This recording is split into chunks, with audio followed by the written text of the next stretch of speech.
habang nagugupit tayo, hindi natin napansin ganito na pala ang nangyari dito sa likod. Kasi ito yung likod, nandun yung harap. So ang pwesto nito baliktad. So ganito na pala kalala.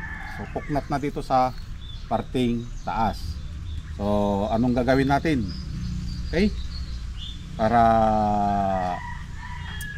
maiwasan natin na malagyan ng or kapitan ng aphids ulit, kasi malamang na malamang ito ay aphids na. Yan, marunong magtago ang aphids. Okay? Dahil madahon, sumisiksik lang yan. Okay? Ganito ang magiging problema kapag tag-ulan. Okay? So lalagyan natin ng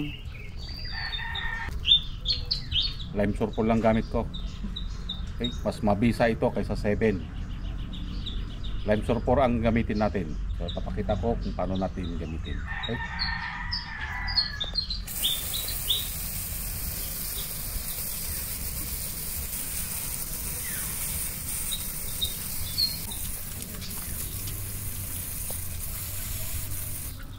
So tinanggal muna natin yung mga sumikit na dahon para make sure na maano yung ano niya, malagyan ng lime sulfur. Okay?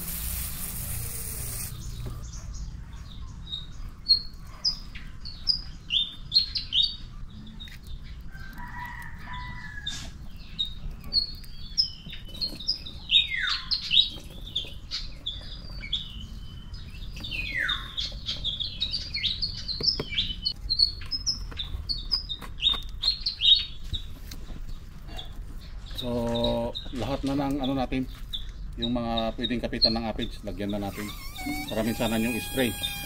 Okay? And then lagyan ng tubig. Siguro mga ano lang ito, sobra kalahati lang, ay kulang-kulang kalahati lang.